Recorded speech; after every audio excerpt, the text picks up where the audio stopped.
Well, hello, and welcome to our new podcast that we don't really quite have a name for yet.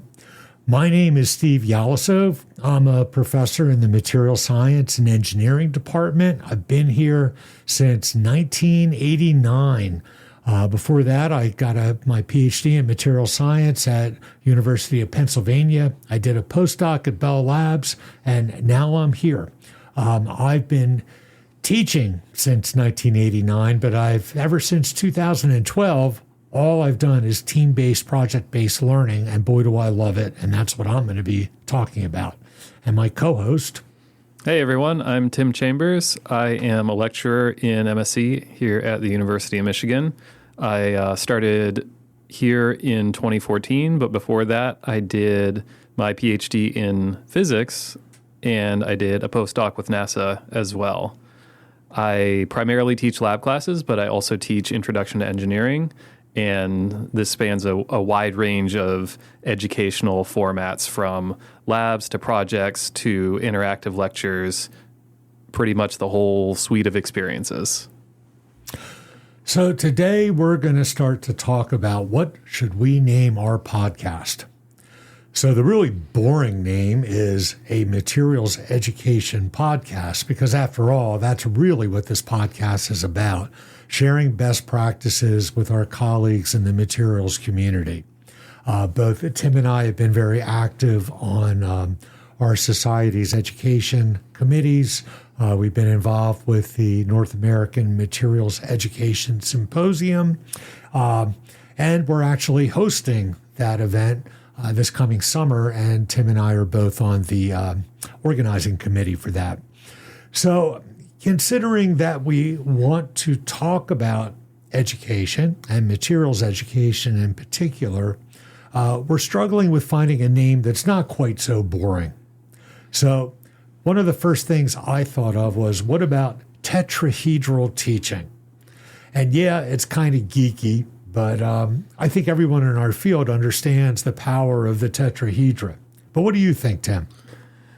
Well, I think there's a really interesting analogy between the materials tetrahedron and what we do in teaching. We're processing our students. We're trying to change their properties. We want them to ultimately perform and succeed out in the world. So I think there's some good validity to that model. And I guess our next idea was from Tim. He suggested, what about crystallizing learning? And that's the one we've decided to go with temporarily. And so, Tim, why don't you talk about why you think that's a good name? Sure. So we want our students to have a coherent mental structure for their knowledge. We want them to bring together different ideas, different concepts, different ways of thinking into a structured whole. So I think there's a nice comparison with crystalline structure there. But Steve brought up a great objection, which is that crystals are also rigid. And we don't want our students to be rigid. We want them to be flexible. So where do you go with that? So that's why the next idea I had was something that's really geeky for material scientists. I thought, what about undercooled? Because the whole concept is that our students come in kind of being amorphous, and when we quench them rapidly, they'll go to a very unstable state where they can take off in many different directions depending on the kinetics. So I kind of liked undercooled because it kind of speaks to how I want our students to end up after our education. But maybe that's a little bit too chaotic. Well, I don't know. If I think about a cooling curve for a cast metal, for example, and it starts liquid and goes through that rapid cooling phase, and you see that little bump up in the temperature as it goes through this exothermic solidification process, that reminds me of what happens in class when students are confronting something new and they start to become quiet and withdrawn, and you can tell they're struggling with it, and then someone has that aha moment and the energy comes back and you say, oh, something really just happened there. They went through a phase transformation. So maybe there's something to that one. Okay.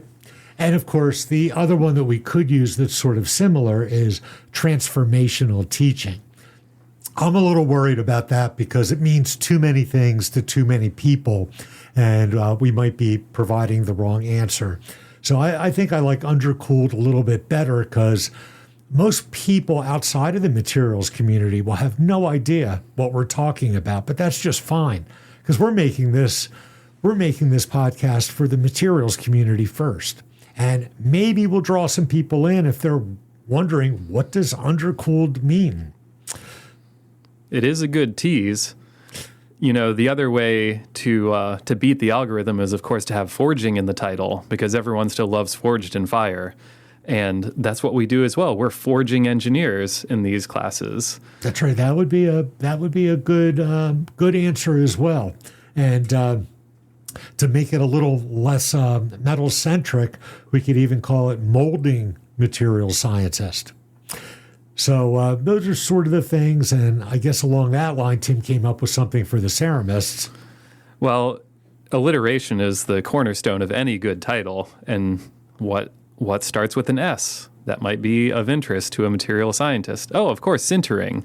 And these students come in as this powder. They're just completely unconnected to each other, but we want them to connect to each other. We want them to form bonds with their peers in our classes and to have meaningful interactions with each other. So anyway, those are the ones we've thought of so far, and we're grappling with them. Of course, all of these will have a colon with a materials education podcast also in the title to make sure people can find us if they search. So I think Tim and I are going to continue to talk about this, and we might just have to, put them in a box and pull a piece of paper out. But we will have a name by the end of the week. Of course, you won't hear this until after we have figured out the name. That's right. Because Apple makes us wait 2 weeks before they'll let us post our podcast for all of the services.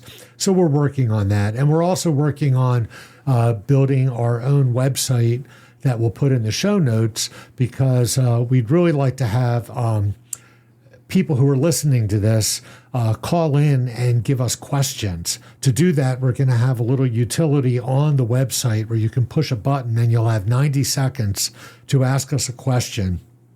And we'd love to have a section of this podcast where we answer your questions. So the other thing we thought would be fun to do, especially when we don't have enough to talk about, which is probably not going to happen because Tim and I kind of talk a lot. But occupational hazard. Yes, my wife once told me the only attribute, the only quality a professor needs is the ability to speak to a doorknob for 2 hours without stopping. And she kind of has a point. So we thought we might bring something in of ourselves, and a segment called From the Classroom, where we will ask each other, what recent challenge did you face in your teaching this week, and how did you deal with it? So I'll ask Tim that right now. Let me have it. Go ahead. Okay.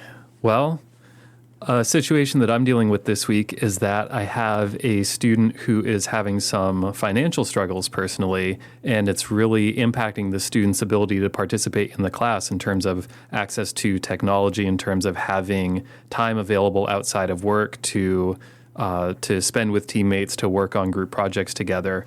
And this is not an easy problem. It's not one with a simple solution. But one thing that I've found is that a lot of college students don't realize how many resources are available to them at their institutions. We have, not just here at Michigan, but most schools will have different student support services, different programs that are there to support students' mental health, financial needs, as well as academic counseling, career counseling, all of this. And so one really important part of the job, I feel, is to know what those resources are and to connect students to them. That's great. And so how exactly is the student being impacted? He can't afford, you don't ask them to buy stuff for the lab, do you? No, definitely not. But quality of life, it's always easier if you have your own computer, if you have your own software. And these are things that if you're a person with some financial means to just acquire supplies and to have resources you might not think about. But for some students, it's quite a struggle to say, I need to get to a laptop, or I have to go find a computer that's free and available and also works. And so in this case, that was one of the solutions that we worked through together, was me partly sitting down with the student and spending some time showing, here are free resources. Here's online software that can just run in a browser that will do a lot of what you need in this course, but also saying, by the way, there's this IT support staff in the college that partly is responsible for helping students like you who don't have good access to the technology that they need. That's fantastic. So do they actually have places where they can borrow a laptop? Yes, that's a new program that the college here has just started. But I would say to any listeners, even just within your own department, there's surely a computer or two floating around that simply isn't getting used that a student might have a really valuable utility for. Right. I imagine that a Chromebook would be a very inexpensive thing for a department to purchase just for those students. I know years ago, I remember I had that problem in one of my classes, and I was able to get a Chromebook for that student, no problem. And it really worked out. That's awesome. So anyway, I'll talk about one of my challenges. So, what's happening on your side? So I'm teaching a very large team-based class this term. I have 24 teams and 140 students. And it's been a little challenging getting it up and running, but now it's running very, very smoothly. And it's nice because instead of a large lecture, I've turned that large lecture into small 6-person classrooms where 6 people on a team interact. I have a lot of instructional help to help them, but it's still a team-based course. And so I have team-based activities. And so one of those activities is a readiness assurance activity, which is sort of like a quiz, but it's an online quiz. They all do it in class by themselves without the only thing on the internet is to use it to take the exam and maybe use a calculator. And but they can't look at their book, they can't look at their notes, they can't talk to each other, and we're not going to give them help. And they take that quiz. It takes like 20 to 30 minutes. And then when that's over, we immediately give them the exact same quiz, but now it's the team round. And so the entire team can now talk to each other. They see the answers that they submitted, but we didn't tell them if they were right or wrong. So they compare their answers. They have open book, open notes, open internet, and we even have instructional aides and graduate student instructors walking around to give them hints and help them actually learn what they just did.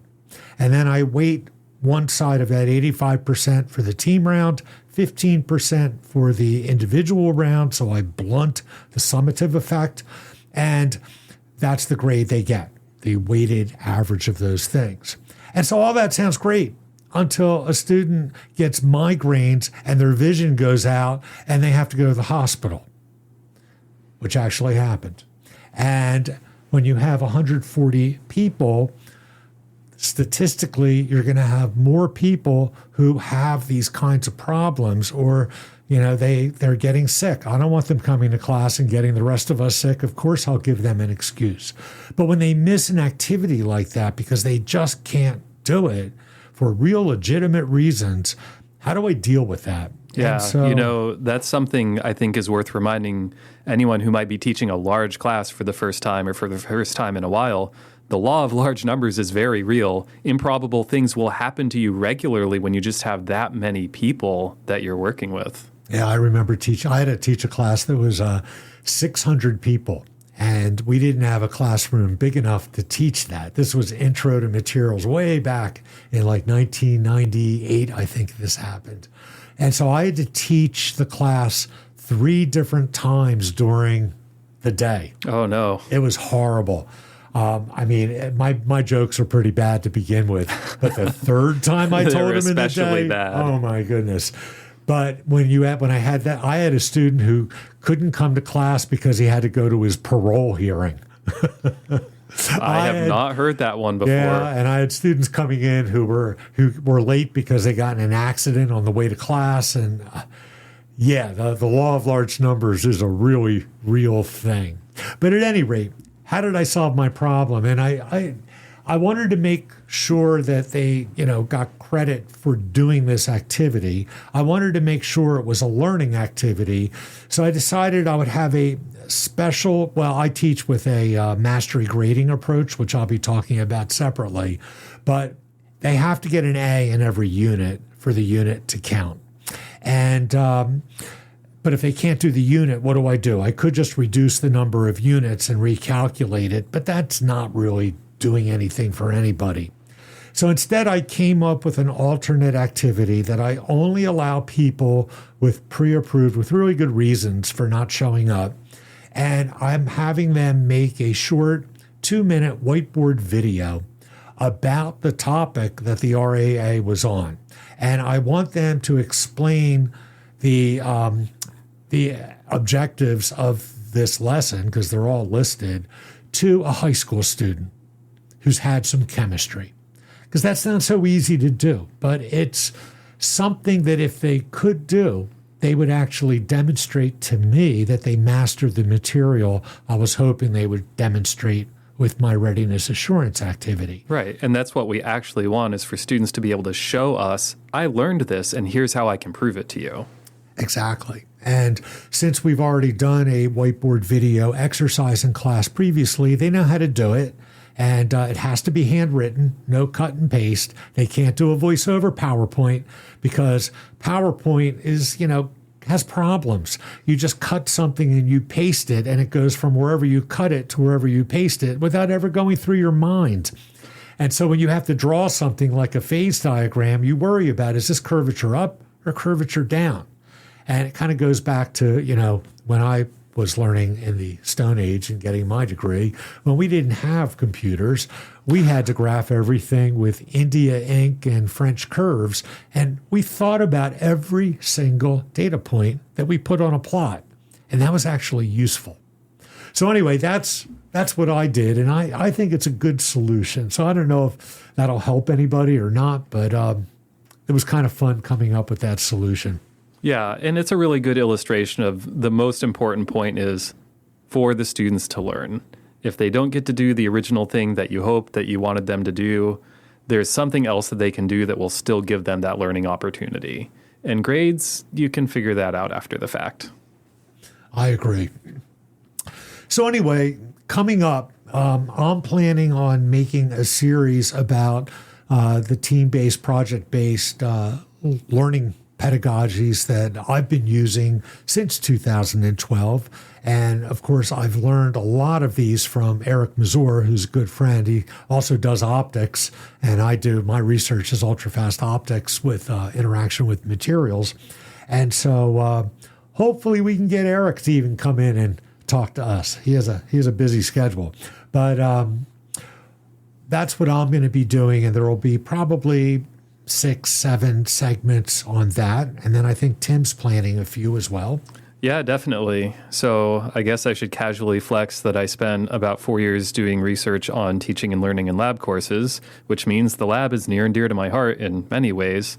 And I thought it would be good to start off with how we've structured our lab sequence here and what the learning objectives are and how we guide students through sequences of experiences that help them achieve those learning objectives in the lab. And I'm looking forward to hearing those. So anyway, I think that's enough for today. I hope you enjoyed it, and I hope you tune in to our next one. So thank you very much. Thank you.